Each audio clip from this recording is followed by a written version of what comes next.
terrorismo. Edir Macedo ficou 11 dias detido. Muitos apostaram que seria o fim de sua carreira religiosa, o declínio de seu império de igrejas e empresas de comunicação, a destruição de sua honorabilidade, a erosão de seu poder. Quase 2 décadas e meia depois, a Igreja Universal do Reino de Deus, que ele fundou e lidera, é uma das 5 instituições mais prestigiadas do Brasil, segundo pesquisa do Datafolha, na frente do Poder Judiciário e do Congresso Nacional. Os livros que narram sua trajetória são hoje um grande sucesso editorial internacional. A história do bispo vai ser retratada em um longa-metragem, a ser lançado no final de 2016. A quem o senhor incomoda? Eu incomodo o diabo e seus parceiros. O senhor nasceu católico? Me foi imposto isso, né? Porque ninguém me perguntou se eu queria me batizar. Jesus disse: quem me negar diante dos homens, também o negarei diante do meu Pai. A igreja só cresceu com esse episódio. Você quer saber? Essa pergunta é boa. Eu agradeço aos meus adversários, aqueles que me odeiam, aqueles que querem o meu mal. Porque quanto mais me perseguem, mais eu cresço. Nas quase 4 décadas de consolidação da Igreja Universal, o bispo Edir Macedo enfrentou barreiras que ameaçaram sua obra. Eu tenho a minha fé avivada, acesa. Se Jesus teve Judas Iscariotes junto dele, imagine. Ele que era perfeito teve Judas, imagine nós. Ele é o seu Pai. Uma personalidade moldada pelas lutas que teve que travar e pela qualidade de seus inimigos. E você sabe que ele ouve. Eu me sinto visado por aqueles que têm perdido por conta do ganho do nosso trabalho. O mundo que nós vivemos é assim, né? Ou você ganha ou você perde. Guerras internas e externas que não impediram suas obras sociais. A Igreja Universal vai nos lugares que a sociedade despreza, que a sociedade gostaria de colocar fogo, queimar, destruir, acabar, dizimar. Nós vamos nesses lugares ermos, escuros e escusos para levar a palavra para essas pessoas. Existe um ditado da antiguidade que fala que um grande homem pode ser medido pela qualidade dos seus inimigos. É assim que o senhor vê também? Isso é bom, é boa. Eu não sabia disso. Gostei desse ditado. Como é que o senhor planejou essa escalada mundial da igreja? Não, eu não planejei nada. Eu não planejei a escalada mundial. E como é que aconteceu? Ela aconteceu pela necessidade inerente à humanidade. A humanidade é que carece daquilo que Deus tem oferecido na sua palavra. Então nós levamos a sua palavra viva às pessoas carentes, necessitadas. E obviamente o resultado está aí. A minha história é uma história de superação, né? Aos 70 anos, o bispo Edir Macedo continua o mesmo de sempre. Nunca me deixei abater, porque o meu Deus nunca me abandona. Tem comida, eloquente, não tem emprego, que não tem nada. Eu sou tímido, eu sou uma pessoa tímida. Não quando eu estou no altar, um gigante se levanta. Carismático. Eu não sei o que você pensa, não sei o que você está vivendo nesse momento. Eu não sei, mas eu sei uma coisa. Se você crê no Deus vivo, no Todo-Poderoso, e crê também em si, ninguém pode segurar você. Você vai sair dessa situação. Estou sentindo nos nervos. Brigador. O que o povo lá fora sente. Da mesma forma como eles planejaram a ditadura, eles planejaram a minha destruição. Esteja escrito isso. Esteja isso registrado. Mas a ditadura para eles funcionou, mas comigo não funcionou. Empreendedor. Então hoje nós temos um Brasil democrático, eu diria, em grande parte, por causa da Record. Arrojado. O Templo de Salomão é uma réplica de algo que foi extremamente importante no passado, que não pôde ser construído até então lá em Jerusalém. Nós construímos aqui. Você pode ser um membro daqui do Templo de Salomão, você pode vir aqui todos os dias e ainda assim ser uma pessoa perdida. Nesse exato momento já deve estar abrindo outras igrejas por aí. Reverenciado. A Igreja Universal é como omelete. Quanto mais você bate, mais ela cresce. Essa é a realidade. Combatido. Para mim não importa se falem bem, se falem mal, eu estou pouco me lixando para o que as pessoas pensam ou deixam de pensar a meu respeito. Eu não estou nem aí, eu não estou nesse nível. Com milhões de seguidores em todo o planeta. Tenho certeza, Gabriel, que muitas pessoas que estão me assistindo agora estão pensando, raciocinando e despertando a fé adormecida que há dentro dela. E também inimigos de peso. Vou lhe dizer uma coisa, eu estou pouco me incomodando com eles. Eu estou pouco me incomodando que haja inimigos, que cresçam os inimigos, que falem ou deixem de falar. Eu vou continuar na minha fé e eu duvido que eles venham me derrotar. Quem é de fato esse homem? A minha história, a história do meu mundo, eu vou ser chamado de um ganhador de almas. Só isso. Mas na história desse mundo, eu vou ser como pau de galinha.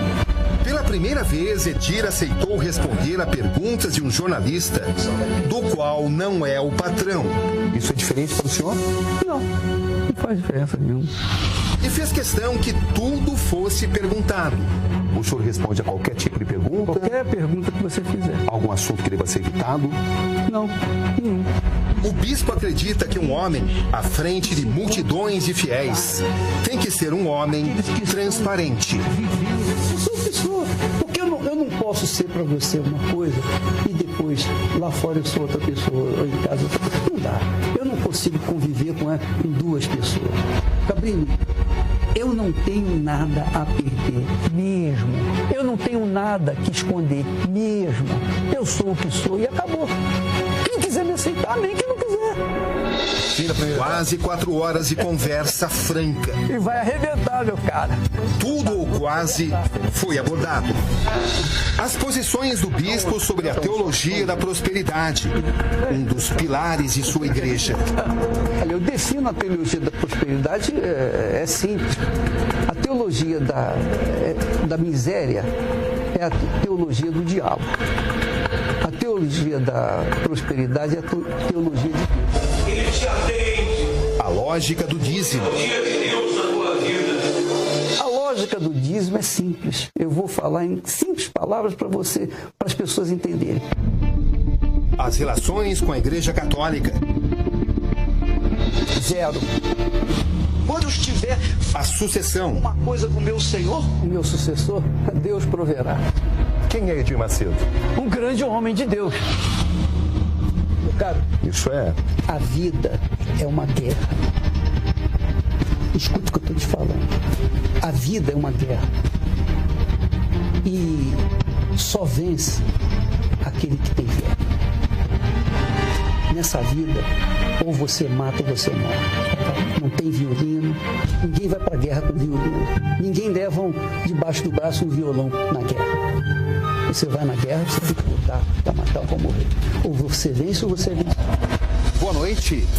No Conexão Repórter de hoje, uma viagem à mente de um dos homens mais influentes do mundo, o bispo Edir Macedo. De Rio das Flores, no interior do estado do Rio, onde nasceu, até os quase 5.000 templos de sua igreja espalhados pelo mundo. Sua trajetória, seus pensamentos, suas realizações, suas lutas e as polêmicas que o cercam. O homem, o líder, diante das mais variadas questões. Aqui, Roberto Cabrini. E este é o Conexão Repórter de hoje.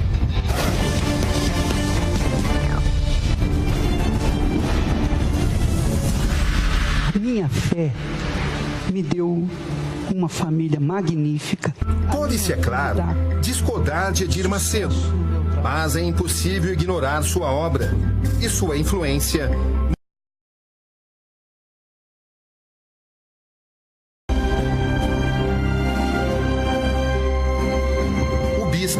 e sua mais importante joia, uma obra grandiosa, o maior templo do país e um dos maiores do mundo, que impressionou até mesmo o jornal The New York Times, uma réplica de um dos maiores templos da antiguidade.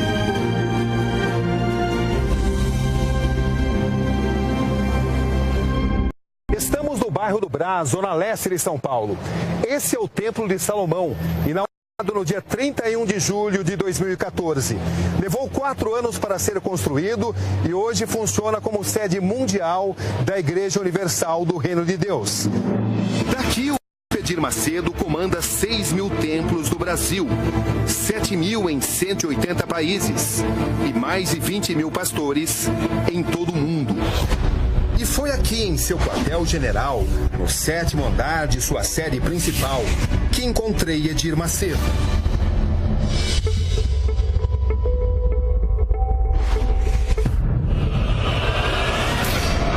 Vamos começar então pela sua essência. O senhor acredita em Deus? Olha, se não fosse a minha crença nele, eu não estaria aqui diante de você. Duvido que você estaria aqui comigo hoje se não fosse ele. Por quê? Eu sou prova viva da sua existência. Eu sou prova viva da sua existência. Eu não estaria aqui, eu não estaria vivo se não fosse ele. Como foi a sua conversão? O que aconteceu comigo foi uma transformação. Foi uma transformação total. E a transformação que aconteceu naquele dia, eu carrego comigo até hoje. São 51 anos que nós trazemos isso. Porque a transformação, ela não aconteceu de fora para dentro, ela aconteceu de dentro para fora. Houve uma penetração no nosso ser de algo superior, a um espírito. O Espírito do Altíssimo penetrou dentro de mim. Você vai ter uma formação de fé. Vai ter uma formação da fé. A formação que vai te dar a vida. A Bíblia forma uma pessoa de fé. Ela forma uma vida, um caráter de acordo com Deus e faz daquela pessoa uma criatura vencedora. Então, foi isso que aconteceu comigo. O senhor é um dos maiores líderes religiosos do planeta. O senhor é um homem que tem salvo milhões de vidas através das obras sociais da sua igreja. No entanto, o senhor já foi acusado de charlatanismo, de estelionato, de lavagem de dinheiro. Por que o senhor caminha tanto com a polêmica, bispo? Bom, eu não sou líder religioso.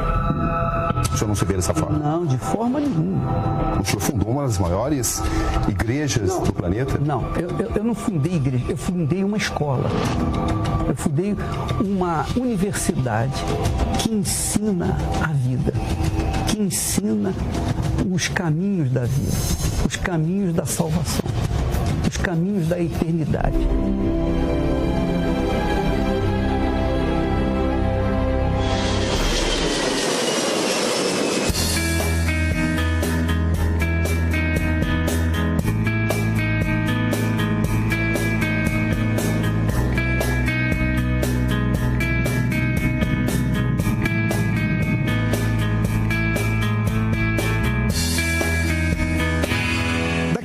A vista é a de um lugar singelo e pacato. Estamos em Rio das Flores, cidade de apenas 8.000 habitantes, na região serrana do estado do Rio.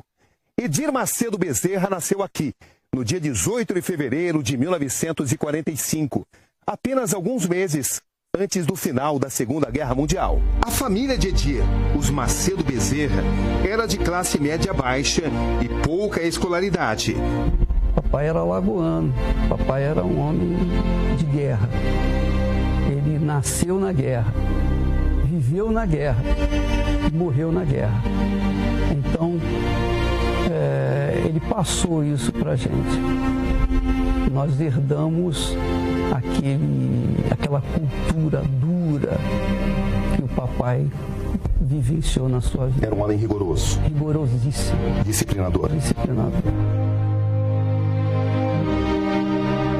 Estão até hoje em Rio das Flores parentes de Edir Macedo, como seus primos, Dona Selma e seu Moacir. Que era cooperativa. Muito mato e apenas parte da fachada. Aqui nesse lugar, hoje abandonado de Rio das Flores, funcionava a cooperativa de leite onde Francisco Bezerra, o pai de Edir, trabalhava na época em que ele nasceu. Aqui nessa casa simples que fica ao lado de onde funcionava a cooperativa de leite de Rio das Flores, Edir Macedo viveu os primeiros anos de sua vida, época em que todos o conheciam como Didi. O Didi foi criado entre 6 irmãos, e teve sempre o melhor que os nossos pais puderam nos dar. Nunca faltou nada, nunca passamos necessidade, mas nós tivemos que trabalhar, lutar desde pequeno. O pai, Henrique Francisco Bezerra, era um pequeno comerciante de muitos altos e baixos. Ele também abriu um armazém, que ficava aqui nesta praça, ao lado de onde hoje funciona uma farmácia. Não deu certo, e a família foi parar em uma fazenda de café. Há um episódio em que, numa brincadeira de garoto, vocês, digamos, roubaram um picolé e ele o fez devolver, isso é verdade? É verdade. Mas como foi isso? Nós estivemos numa garotada se junta, você sabe como é que é. Ali é algo que não se pode esperar boa coisa. E na hora houve uma chance, nós pegamos o picolé e saímos. E quando o papai soube, nós tivemos que ir lá pagar o picolé. E você pode imaginar como ele deve ter ficado, né? Muito rigoroso, só não apanhei, porque eu tinha muito medo dele e ele sabia disso. Quando ele soube, eu fiquei apavorado. Acho que ele ficou com pena de bater, porque eu já estava apanhando antes de chegar próximo a ele. O papai não falava, venha cá. Ele olhava e a gente sabia que tinha que chegar diante dele. E tinha que aceitar tudo que ele falava. Esta é a fazenda da Forquilha, no município de Rio das Flores. Edir Macedo veio morar aqui com a família quando tinha 6 anos. Era início dos anos 50.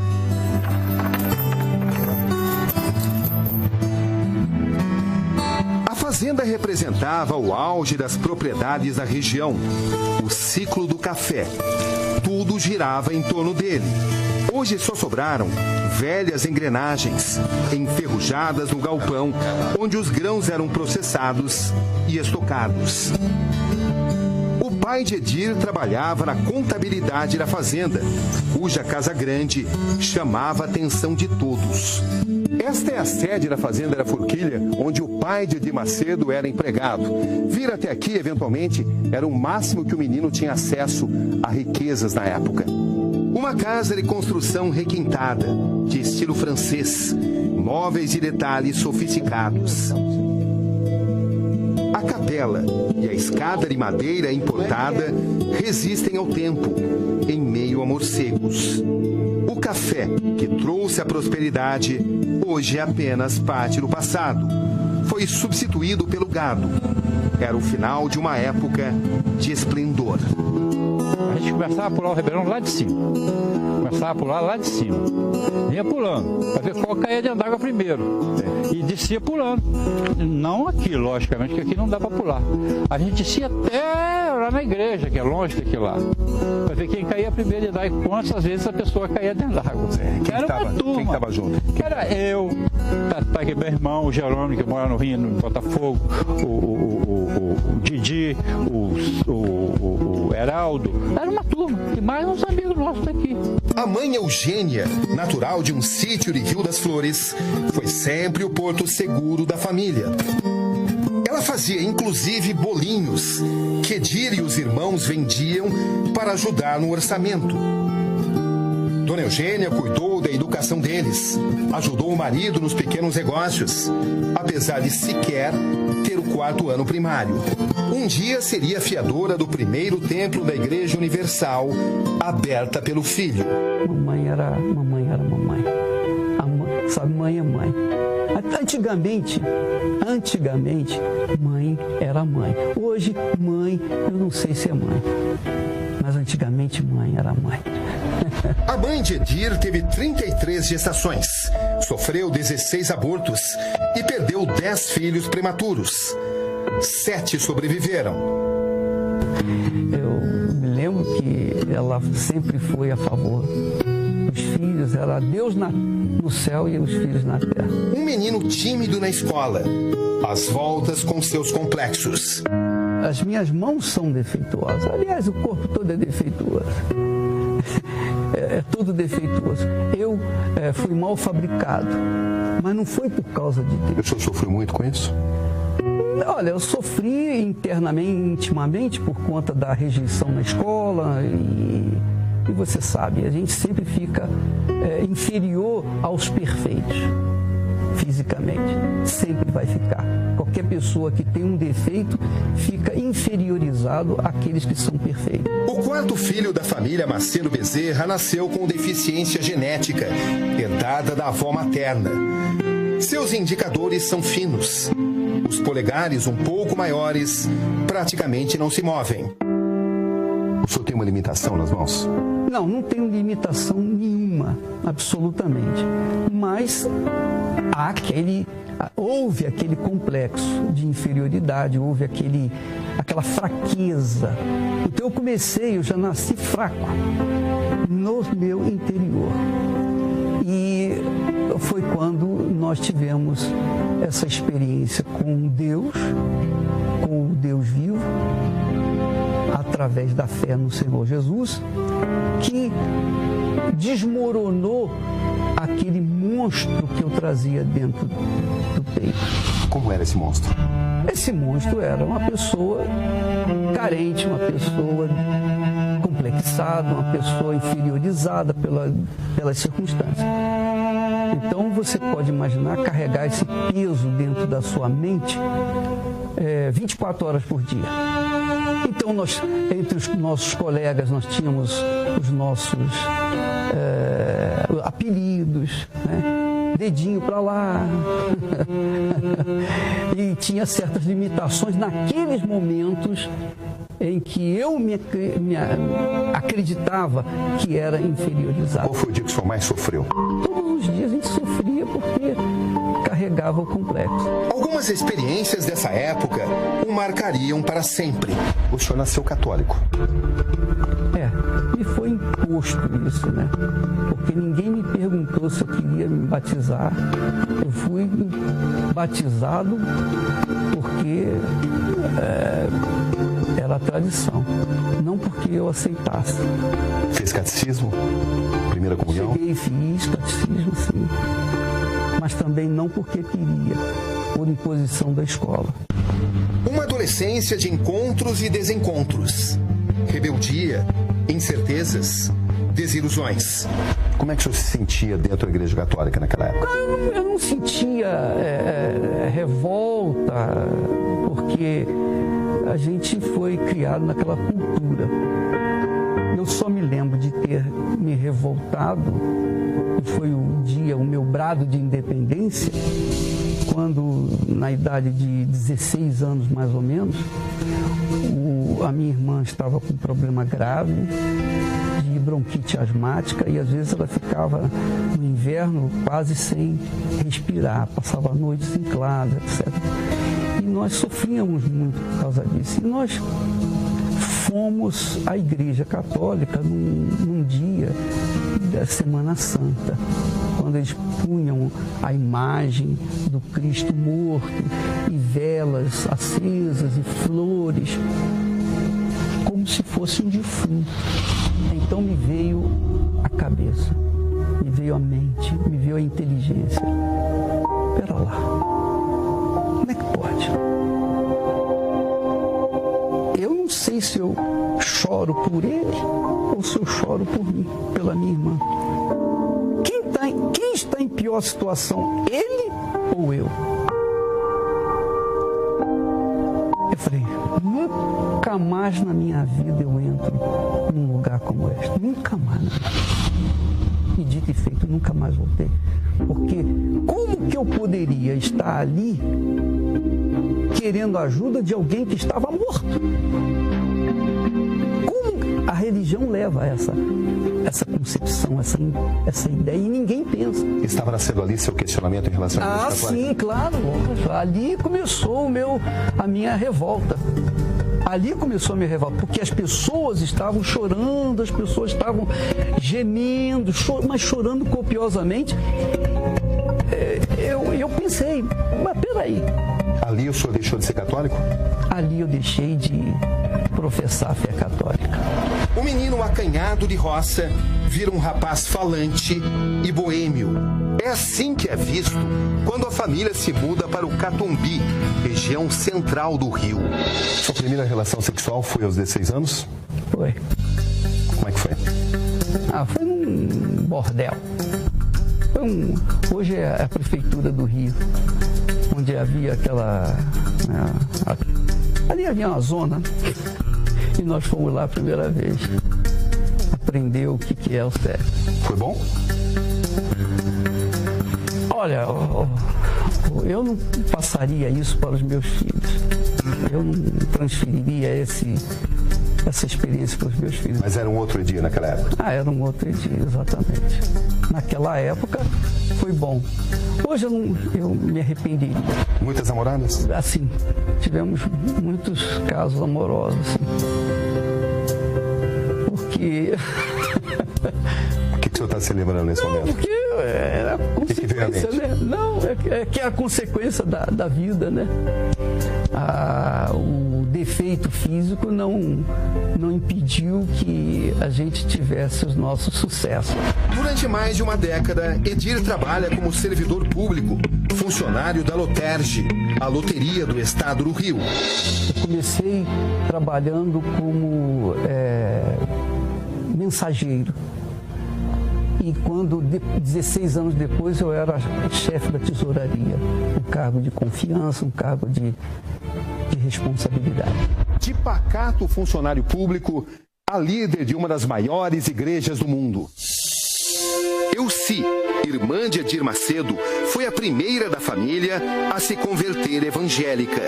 Ela ouviu no rádio sobre um bispo da igreja pentecostal de Nova Vida.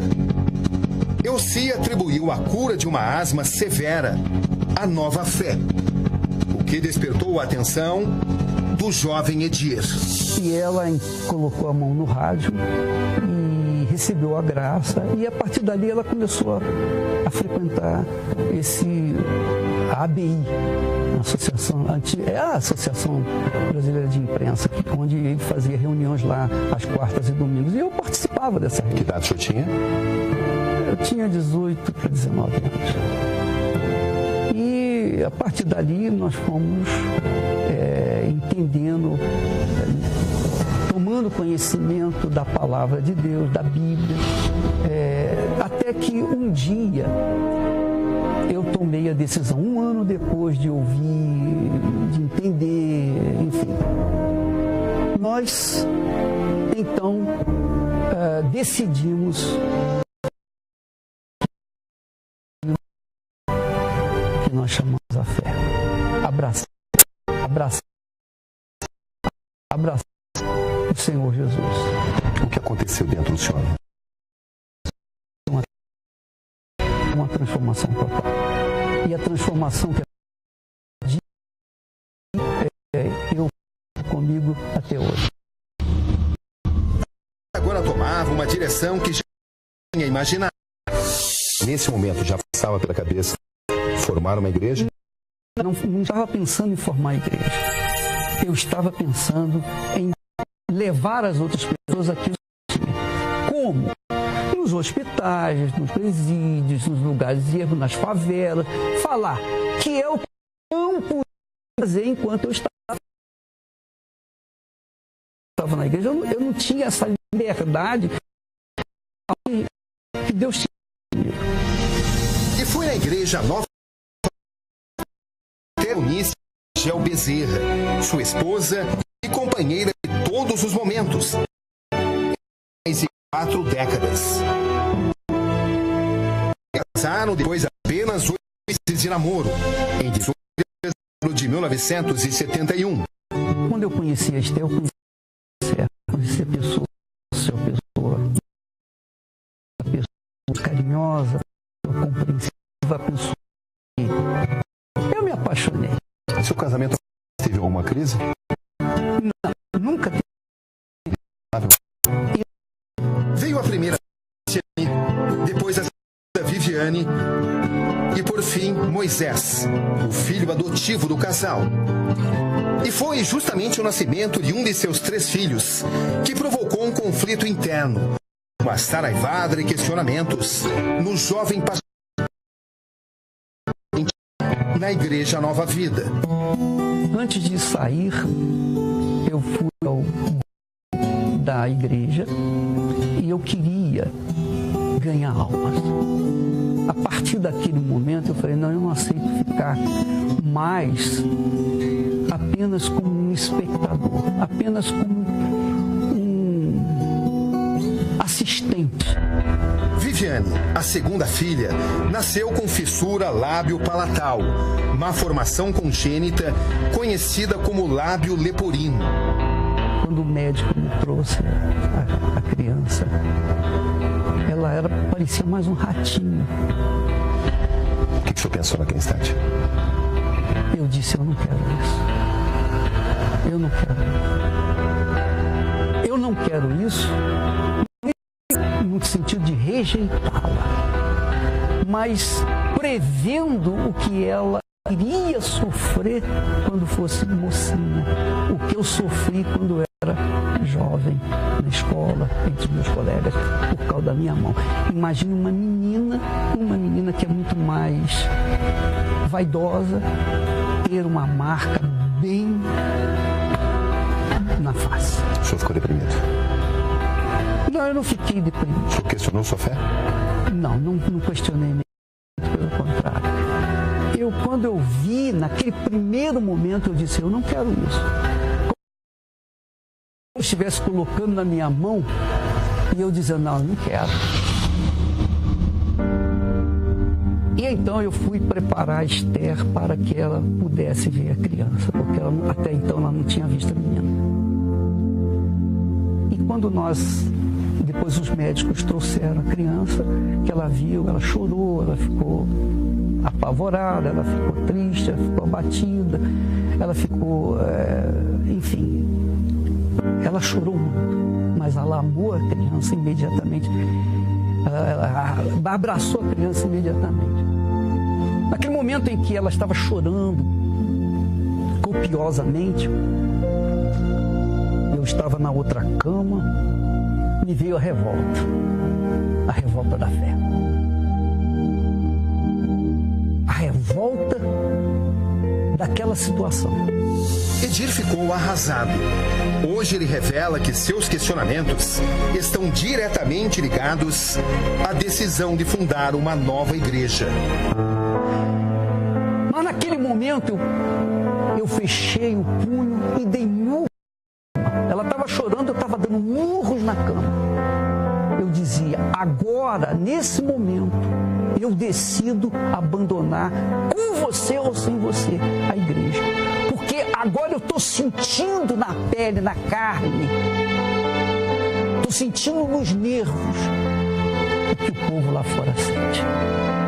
A dor de ver uma criança, uma filha, nascendo com um problema. Ali começou a Igreja Universal. E assim, ele deixou o funcionalismo público depois de 16 anos. Era agora pastor em tempo integral. Eu só senti uma coisa. Era o momento de decidir. Era um momento de decisão.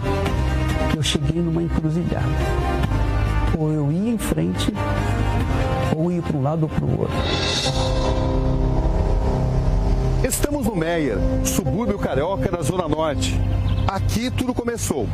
Estamos na praça conhecida como Jardim do Meia. Era o ano de 1975. Edir tinha seus 30 anos. Este é o coreto. Ele subia os 7 degraus, levando uma Bíblia, uma caixa de som e um microfone. Daqui de cima, Edir Macedo encarava seu público. Inicialmente, Edir pregava para um punhado de curiosos que depois se tornaram seus admiradores. Pouco a pouco, a plateia começou a aumentar. Ninguém imaginava, mas estava nascendo ali uma das maiores igrejas evangélicas do mundo. Primeiro, a igreja foi chamada de a Cruzada do Caminho Eterno, nome depois substituído para Casa da Bênção. Era a preparação para a criação da Igreja Universal do Reino de Deus. O pastor que pregava agora nos mais remotos pontos da cidade do Rio queria um endereço fixo e encontrou isso no bairro da Abolição. Número 7.258 da antiga avenida suburbana na Abolição. Aqui nesse galpão precário, que antes abrigava uma funerária, Edir Macedo abriu sua primeira igreja. O local hoje serve de estacionamento. Na época, o pastor, em início de carreira, não tinha dinheiro para pagar o aluguel. E por isso sua mãe, Dona Geninha, precisou entrar como fiadora do contrato. O primeiro culto realizado aqui foi no dia 9 de julho de 1977. A data é aceita até hoje como o nascimento oficial da Igreja Universal do Reino de Deus. Ela confiou. Foi a única pessoa que, além da minha esposa, que confiou em mim. Ela assinou, então nós começamos a trabalhar. A segunda igreja e o primeiro templo foi aberto também no bairro da Abolição, na mesma avenida que o primeiro. Desta vez com capacidade maior, 2.000 pessoas. Durante muitos anos, aqui foi a sede da Universal. A primeira sede da Igreja Universal conserva marcas importantes da época do bispo Edir Macedo. O mesmo batistério, local do batismo, ou o altar de onde eu estou falando. Edir Macedo pregou aqui seguidamente durante pelo menos 8 anos, fazendo diariamente 3 reuniões. Eu fundei uma escola, eu fundei uma universidade que ensina a vida, que ensina os caminhos da vida, os caminhos da salvação, os caminhos da eternidade. E levar o seu pensamento até o Senhor. Amém?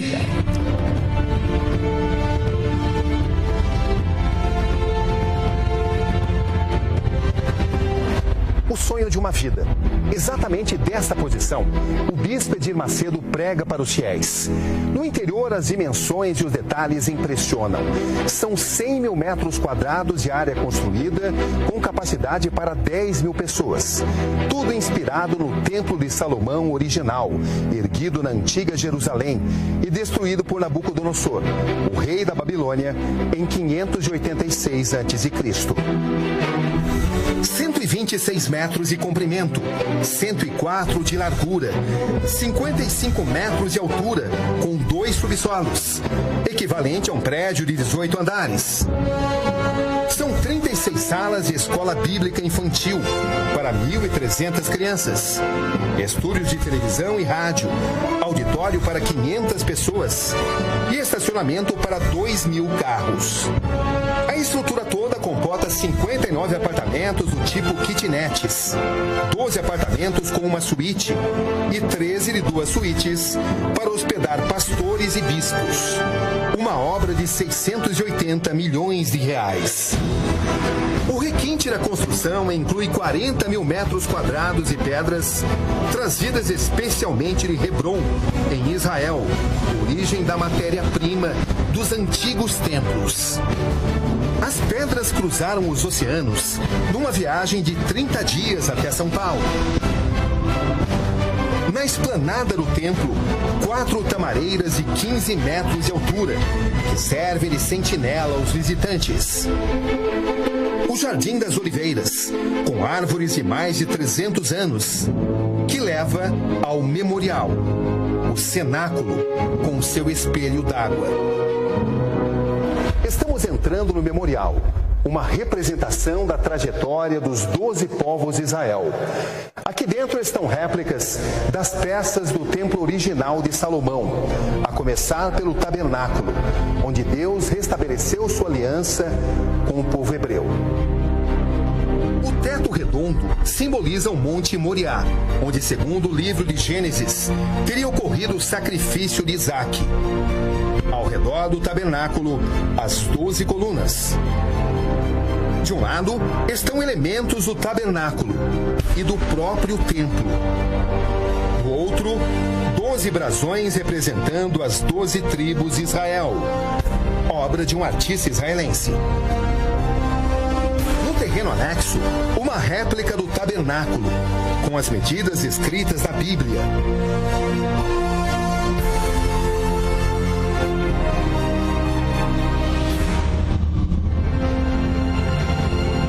O que o senhor sentiu quando o senhor inaugurou o templo? Eu senti um gozo na alma.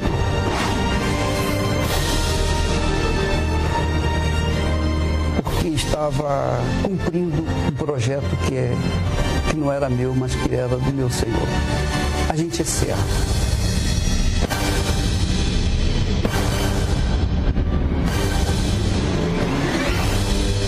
Ficou exatamente como o senhor queria? Ficou melhor do que eu esperava. 11 dias que mudaram a vida de um homem. Acompanhe agora os detalhes da prisão do bispo Edir Macedo. 1992.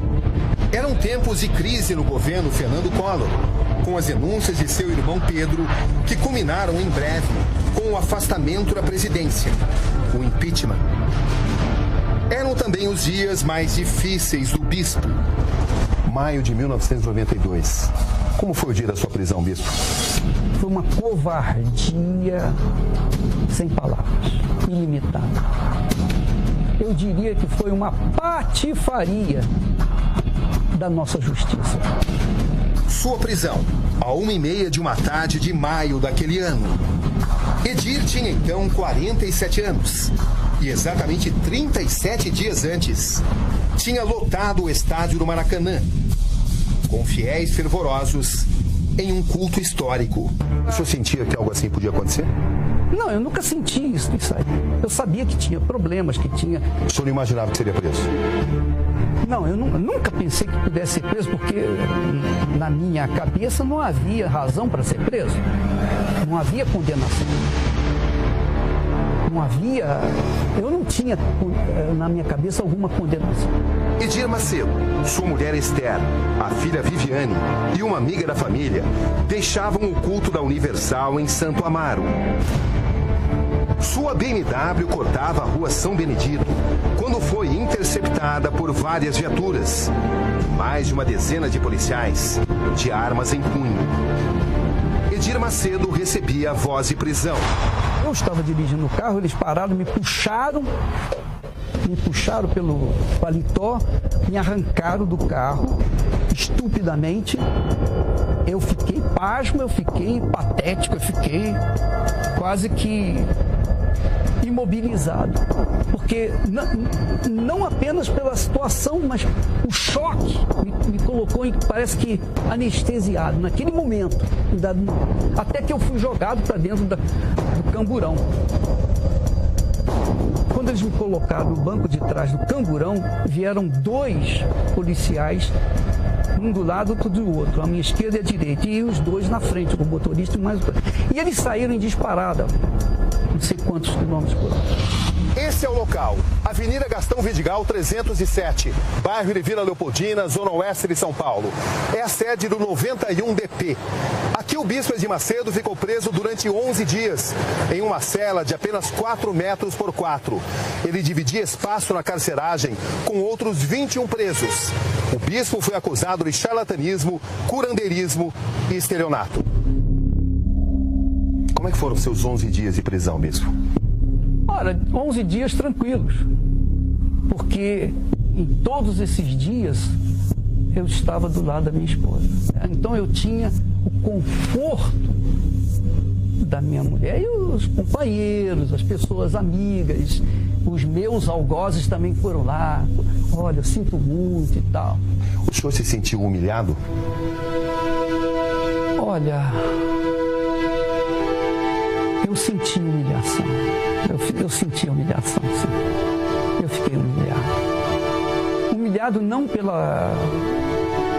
pelas pessoas, humilhado por causa da minha fé, porque naquele momento eu não entendia por que Deus permitiu aquilo. Sabe, eu não diria humilhado, eu diria um tanto frustrado. Como é que eu ia explicar para as pessoas essa situação? Mas aí Deus nos deu uma palavra mostrando que Paulo também, o apóstolo Paulo, foi preso, o apóstolo Pedro foi preso, Jesus foi preso, e que tudo isso faz parte da nossa guerra. A quem o senhor atribui a sua prisão? A minha prisão é uma composição da Igreja Católica, cabeça, e a Rede Globo, que é o corpo. Como é que o senhor acha que foi planejada a sua prisão? Então, por conta do sucesso da igreja, do desenvolvimento da igreja, então ela tinha que fazer alguma coisa para barrar o nosso crescimento. Então, unida com a Rede Globo, que tinha comunicação maior, então eles fizeram um par perfeito para tentar nos destruir. Como é que foi para um homem como o senhor ser acusado de charlatanismo? É simples. Eu não pude me defender. Eu esperei que a verdade viesse à tona. Então, eu tenho respondido essa pergunta às pessoas com o trabalho que nós executamos em todo o mundo. Porque tudo bem, se eu sou um charlatão num país subdesenvolvido, tudo bem, a gente aceita. Se eu sou um charlatão num país miserável, injusto, todo mundo aceita. Mas eu não sou charlatão nos Estados Unidos. Eu não sou charlatão na Inglaterra. Eu não sou charlatão nos países de primeiro mundo. Por quê? Por que eu só sou charlatão num país subdesenvolvido? E essa acusação chegou a incomodá-lo? Não, claro que não. E a acusação de curandeirismo? A mesma coisa, curandeirismo. Eu não curo ninguém. Eu apenas anuncio aquilo que Jesus anunciava, falo o que Jesus falava. E se o milagre acontece, não é culpa minha. Isso se deve à fé das pessoas que acreditaram na palavra de Deus, não na minha palavra. Bispo Edir Macedo, como é que o senhor responde à crítica de que o senhor prioriza a arrecadação em detrimento da espiritualidade? Fazem essa crítica, o senhor sabe disso? Olha, eu dou graças a Deus porque fazem essa crítica, que nós pregamos a teologia da prosperidade. Por quê? Porque só os estúpidos pensam em teologia da miséria. Eu pergunto aos seus telespectadores: você gosta de miséria? Você queria viver na miséria? Você gosta de viver na miséria? Quem é que quer miséria?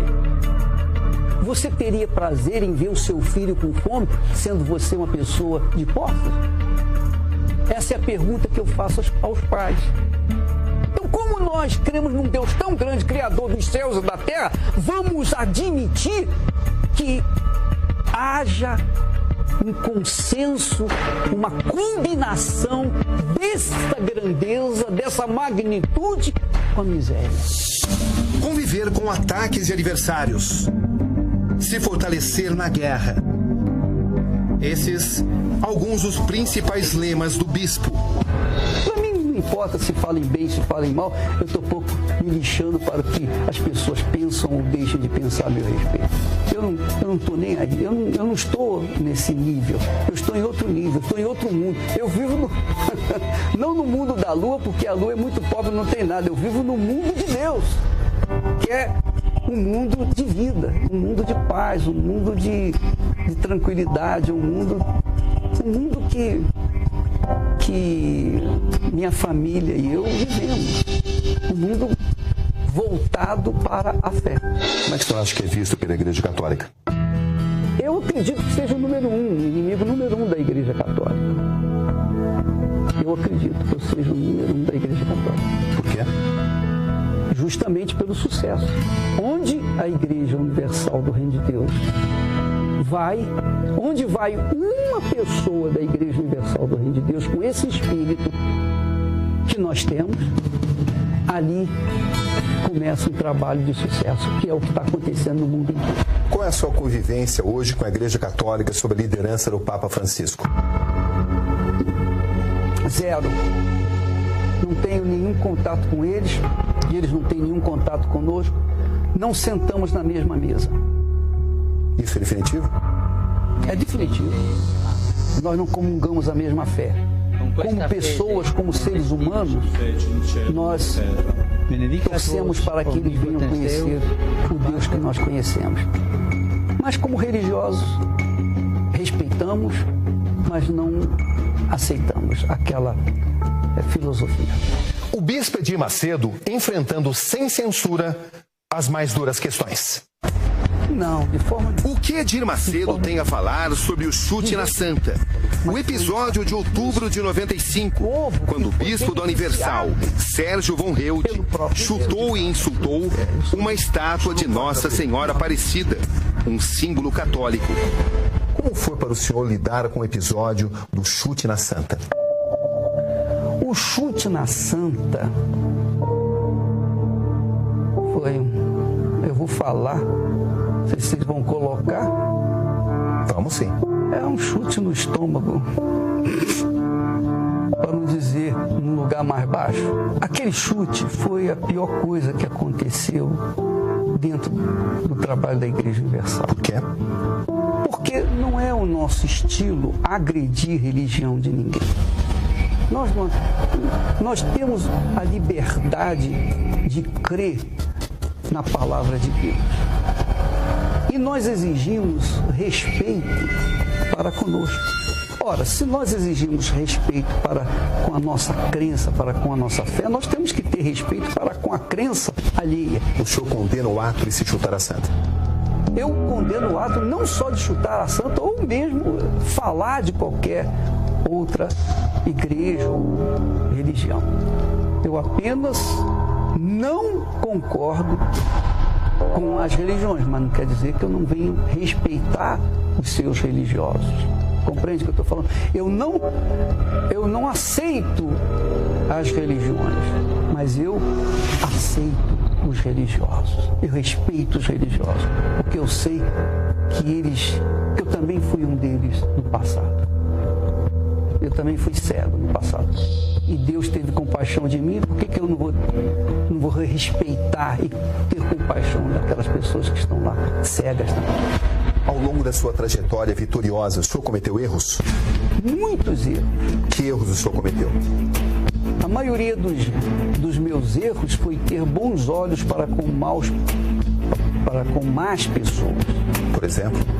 Nós acreditamos nas pessoas que não eram dignas de terem crédito, pessoas que eram indignas de estarem junto conosco, não por sermos melhores do que elas, mas por serem pessoas que não tiveram hombridade, caráter, não tiveram nada para dar.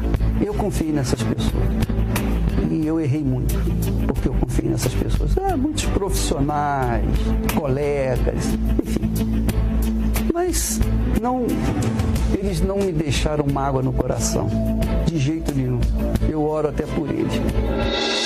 O polêmico vídeo divulgado pela Rede Globo em 92, onde Edir Macedo foi mostrado ensinando pastores técnicas de arrecadação.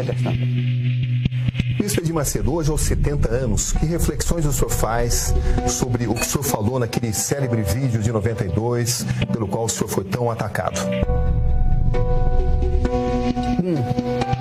O famoso o Daudesse. O Daudesse, legal. Boa palavra. O senhor falou isso no vídeo? Eu falei. O senhor se arrepende? Não. Por quê? Porque eu falei aquilo que eu pensava e penso, e vou continuar pensando. Com Deus, meu caro, Essa é a nossa fé.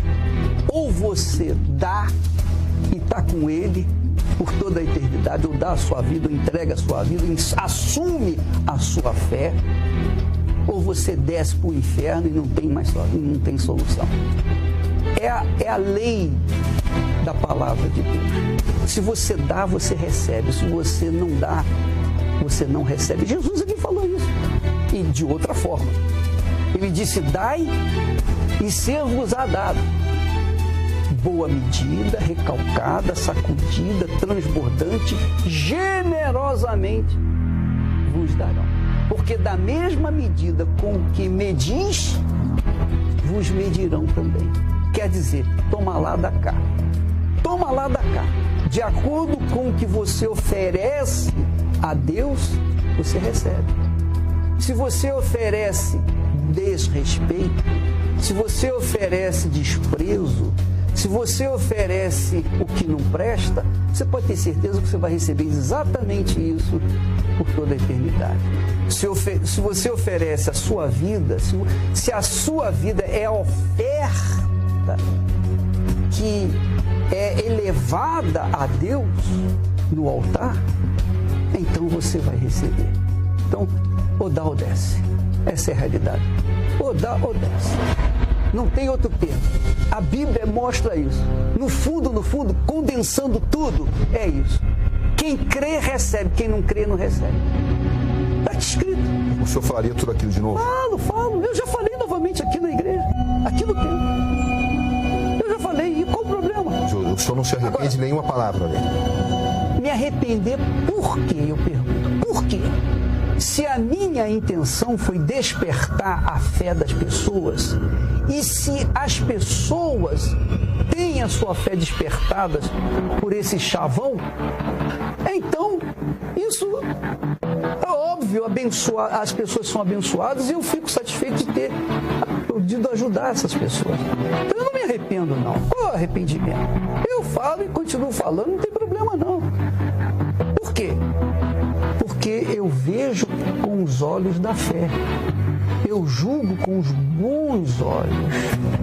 Eu falo com bom sentido.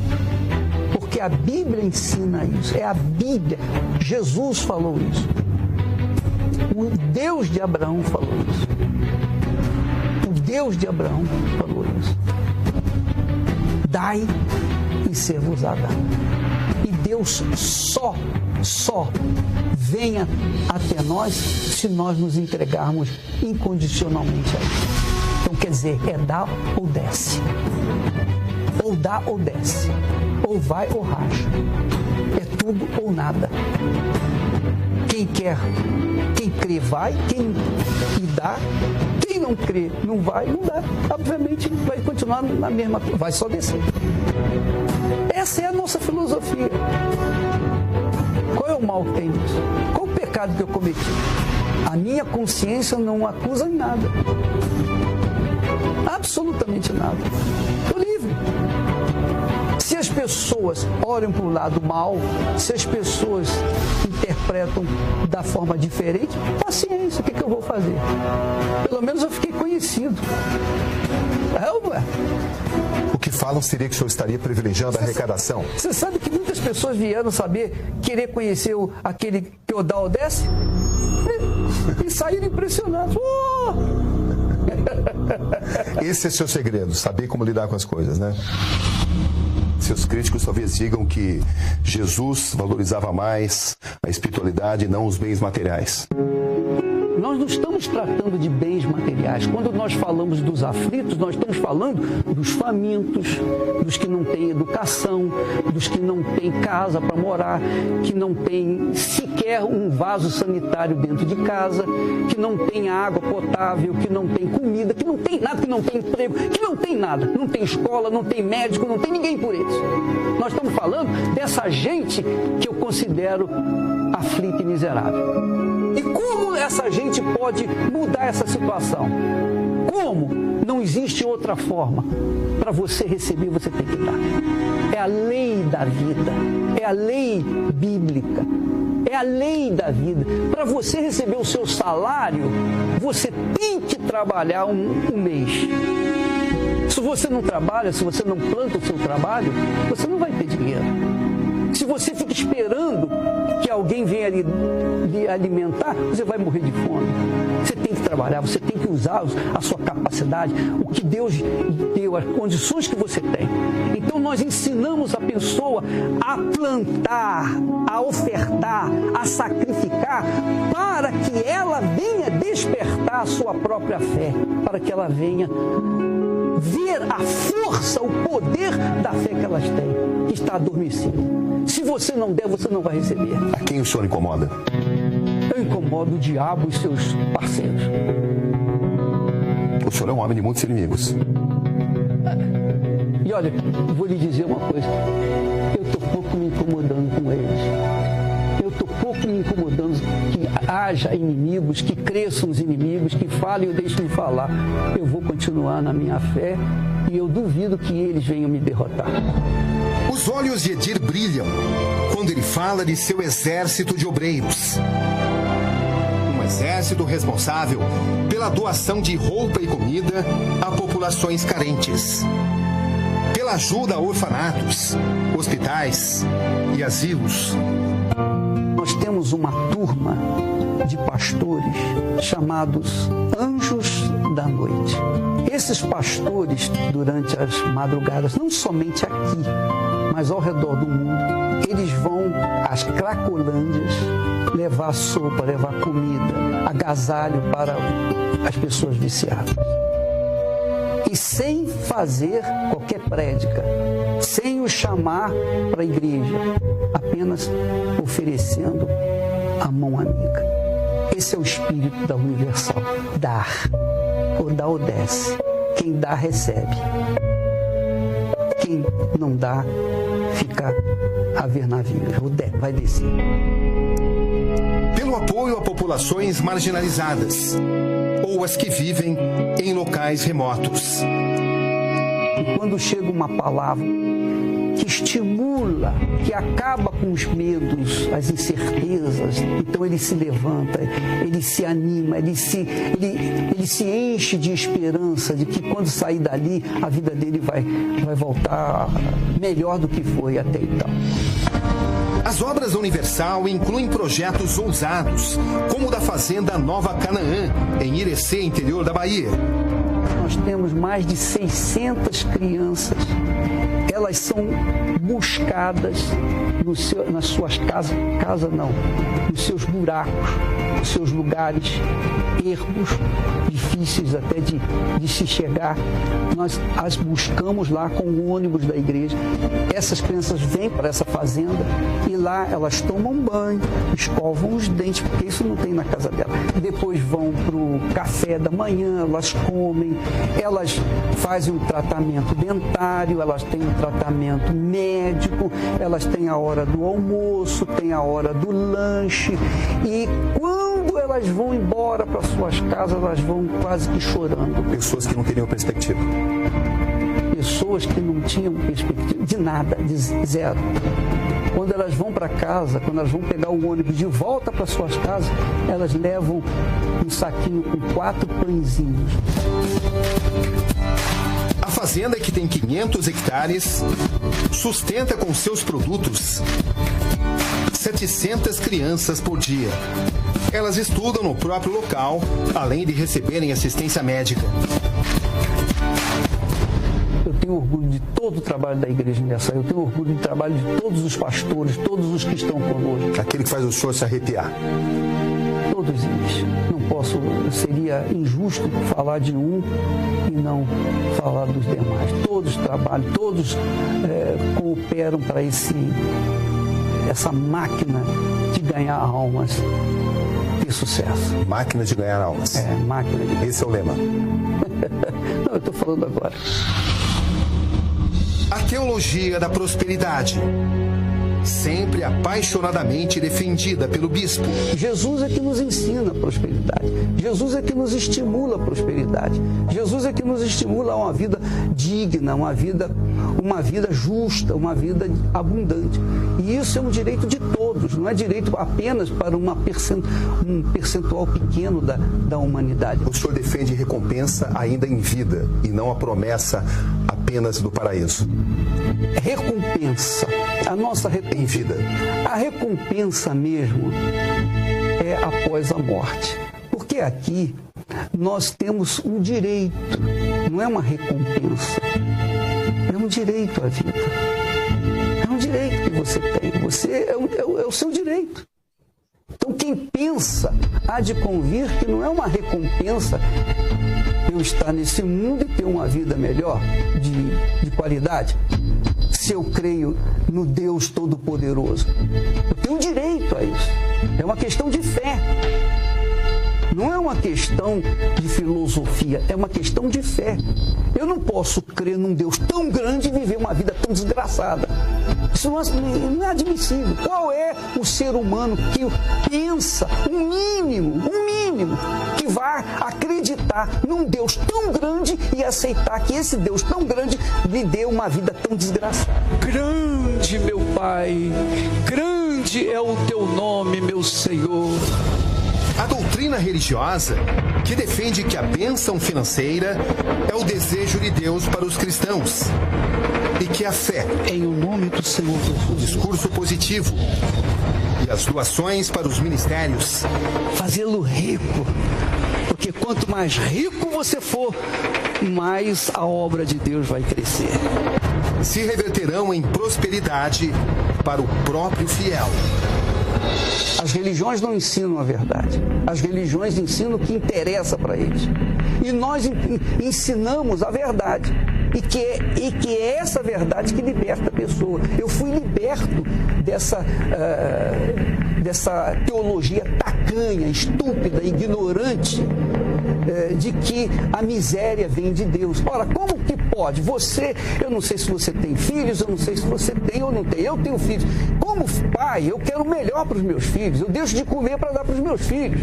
Ora, bola, se Deus é meu pai e é grande, é todo poderoso, Ele vai permitir que nós passemos necessidade, fome. Não, isso não vem de Deus. A miséria, a doença, a enfermidade, os males que atuam no mundo não tem nada a ver com Deus. Não tem absolutamente nada com Deus. Tem com o inferno e os seus servos que são usados para levarem às outras pessoas essas filosofias baratas, miseráveis, tacanhas. O senhor entende, portanto, que a igreja não pode viver apenas da promessa do paraíso? Claro, lógico. É um direito nosso, está escrito, está determinado na Bíblia. Está escrito. E Deus não pode falhar naquilo que Ele prometeu. E ao ouvir nenhuma resposta, nenhuma solução para a sua vida. Qual é a lógica do dízimo? A lógica do... que maravilha que você perguntou isso. A lógica do dízimo é simples. Eu vou falar em simples palavras para as pessoas entenderem. Qualquer pessoa, qualquer pai, qualquer família tem filhos, ou normalmente tem filhos. E quando a filha faz aniversário, é costume dar uma festa, chamar os convidados, as pessoas íntimas. E ali tem o bolo de aniversário. Depois de soprar das velhinhas, o bolo é partido. Quem parte o bolo? É o aniversariante. Para quem vai dar o primeiro pedaço do bolo? Para a mãe ou para o pai? Ou para o irmão? Ou para o amigo? Quem é mais importante na vida dele? Quem está em primeiro lugar na vida dele? Eu tenho certeza que ele jamais daria o primeiro pedaço de bolo para a pessoa que não tem importância na vida dele. Então, Deus está em primeiro lugar na nossa vida. Primeiro lugar, é o primeiro. Ele está primeiro do que tudo que existe nesse mundo. Então, o dízimo significa o primeiro. Agora, você fala do dízimo e muitas pessoas confundem e até criticam, mas quantas pessoas estão me assistindo nesse momento, e eu já vi, porque eu já fui já trabalhei com meu pai, eu servia cachaça. E quando o sujeito pedia uma cachaça, que eu colocava no copinho, a primeira coisa que ele fazia era jogar para o santo. Ora, eu pergunto, o que é aquilo? Não era o dízimo? Não era o dízimo? Dízimo para quem? Para o santo. Então, as pessoas fazem questão de dar o dízimo para o santo e não falam nada. Mas quando se fala, dá o dízimo para Deus, a coisa muda de figura. Ora, é uma questão de fé, de princípio. É uma questão de amor. É uma questão de prioridade. Há alguma contradição entre pagamento do dízimo e enriquecimento da própria igreja?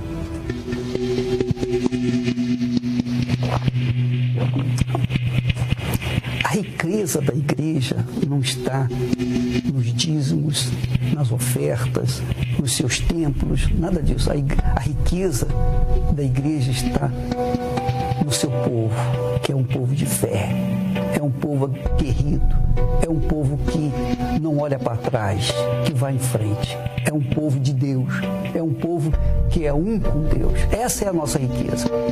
Mas se tratando da riqueza material, a Igreja Universal do Reino de Deus aplica todos os seus recursos na própria igreja, na evangelização, na pregação através de rádio, televisão, jornais, construções de templos e compra de terreno. Nós somos responsáveis, só que no Brasil, por mais de 50 mil empregos. Mais de 50 mil. Só de pastores, nós temos pelo menos uns 12 mil aqui no Brasil. Pelo menos 12 mil. Fora os funcionários que nós temos na igreja. Eu pergunto, de onde vai vir o suprimento para manter esse trabalho, essa escola funcionando? Só oferta. Já que eu sou tão bilionário, sou o mais milionário, não sei o que, essa coisa toda, e financeiramente falando, então eu pergunto, que o milionário maluco fica gastando a vida de segunda a segunda na obra de Deus? O senhor tem um salário na igreja? Eu tenho um salário na igreja, além dos direitos autorais. Então eu vivo a minha vida muito simples, porque... Impressiona muito no senhor também a simplicidade, né? O senhor não é um homem de roupa de grife, de luxos. Ah, não. Eu odeio essas roupas de... Especialmente esse pessoal. Você sabe que hoje pela manhã, você sabe o que eu estava fazendo? Eu peguei essa camiseta íntima, a camiseta do interior, e eu fui colocar e me incomodava. Me espetava o pescoço. Eu peguei, virei ao contrário, cortei aquela porcaria. Falei, isso de manhã cedo. Tirei o selo que me coçava aqui e resolvi colocá-la do lado avesso, que aí não tem problema. Então esses nomes, essas grifes, para mim, não tem nenhum valor. Edir Macedo apoiou a expansão de sua igreja, a criação de um império de comunicações.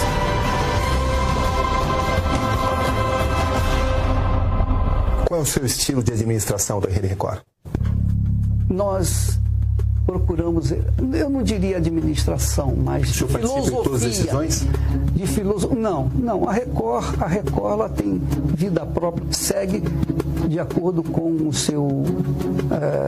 a sua diretoria, seus conselheiros, etc. O senhor participou da vinda da Xuxa, por exemplo?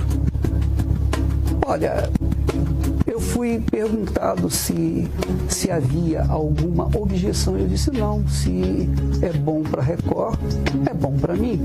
Nossa filosofia é dar liberdade àquelas pessoas que nós confiamos. Nós confiamos. Nós temos bons olhos para com as pessoas que trabalham lá. E essas pessoas têm atendido à necessidade da Record. Hoje a programação da Igreja Universal, ela fica de madrugada. Como é que o senhor vê essa estratégia?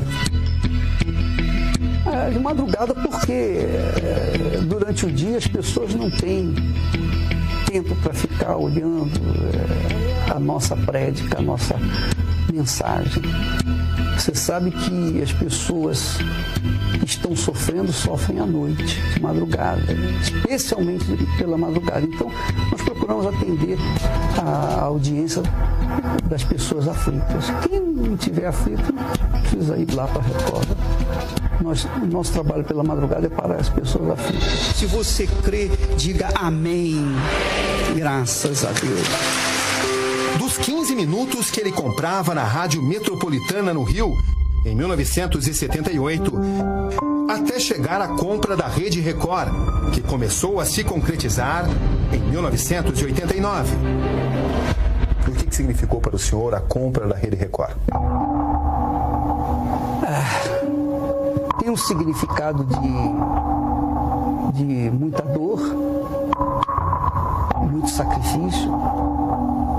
O preço foi muito alto para minha família, para mim, para a igreja. Foi um preço altíssimo.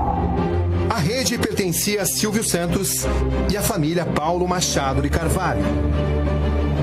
O senhor passou a ser mais perseguido. Eu fui visado. Eu fui muito visado. E logo eu, como uma pessoa tão frágil. Então, por esse lado, a compra foi cruel. Mas, pelo outro lado, que é mais compensador, que é o lado que nós pensamos, que nós curtimos, é o lado da liberdade. Depois da Record, o Brasil teve outro rumo.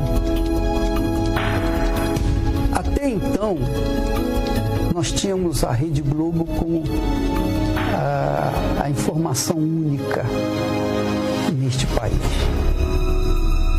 Com o evento da Record, nós tivemos então a chance de deixar o povo brasileiro ciente do outro lado, dos fatos. A Record veio para assumir nada a perder. Ou tudo ou nada, ou é ou não é. Ou Deus é conosco ou não é conosco. Se Ele é conosco, nós vamos partir, vamos colocar os fatos, a verdade no ar. Vamos mostrar que a verdade não é aquilo que está do outro lado. Há um outro fato, há o outro lado da moeda. E isso fez o Brasil despertar, acordar.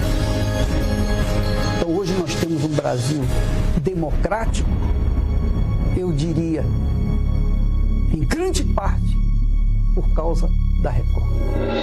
A Igreja Universal existe sem Edir Macedo? Claro! Eu sou apenas um pontinho nesse universo. A Igreja Universal, se estivesse restrita à minha pessoa, ela não seria o que é hoje. A Igreja Universal, ela foi fundada, criada e inspirada pelo Espírito do Altíssimo. E Ele que conduz essa igreja. No momento certo, Ele coloca a pessoa certa. Gostem ou não, uma mente inquieta e uma igreja em expansão. Bispo Edir Macedo, qual vai ser o seu lugar na história? Meu lugar na história? Olha, você quer dizer a história do mundo ou a história do meu mundo? A história do líder de uma igreja mundial. Bom, a minha história, a história do meu mundo, eu vou ser chamado de um ganhador de almas. Só isso. Mas na história desse mundo, eu vou ser como Paulo de Galinheiro. Só isso. Dois grandes comunicadores, Edir Macedo e Silvio Santos. Quais as semelhanças, quais as diferenças? Eu não tenho o sorriso dele, eu não tenho a gargalhada dele, eu não tenho o jeito dele. Ele é um excelente comunicador. E eu tenho a minha fé. Eu só sei passar fé. Para a gente encerrar essa entrevista, quando o senhor se olha no espelho, que tipo de ser humano o senhor vê, Bispo Edir Macedo? Não vejo lá grande coisa, não. Vou ver o quê? Não vejo a minha cara, a mesma cara. Eu sei o que você quer dizer, mas eu não me vejo uma pessoa dessa importância que você e as pessoas dão. Enfim, eu sou tímido, eu sou uma pessoa tímida, então eu gosto de ficar no meu cantinho, sabe como é que é? Então eu vejo essa pessoa tímida 24 horas por dia, não quando eu estou no altar, aí a coisa muda de figura, não quando eu estou falando da fé, um gigante se levanta. É assim que nós entendemos. Existe um ditado da antiguidade que fala que um grande homem pode ser medido pela qualidade dos seus inimigos. É assim que o senhor vê também? Isso é bom, é boa. Eu não sabia disso. Gostei desse ditado. É assim que o senhor então vê? Eu sou grande. Quem é Edir Macedo? Um grande homem de Deus. O grande homem de Deus, que conforme diz esse ditado aí. De tudo que eu perguntei para o senhor, teve alguma coisa que incomodou nessa primeira etapa da entrevista? De maneira nenhuma, rapaz. O senhor é um homem que fala sobre tudo, né? Cabrini, eu não tenho nada a perder, mesmo. Eu não tenho nada que esconder, mesmo. Eu sou o que sou e acabou. Todos os dias nós temos nossos conflitos entre o coração e a razão. Muitos, é claro, irão discordar das posições e dos pensamentos do Bispo Edir Macedo, mas é impossível ignorar sua influência e, por que não, suas conquistas. Aqui Roberto Cabrini, e esse foi o Conexão Repórter de hoje. Boa noite.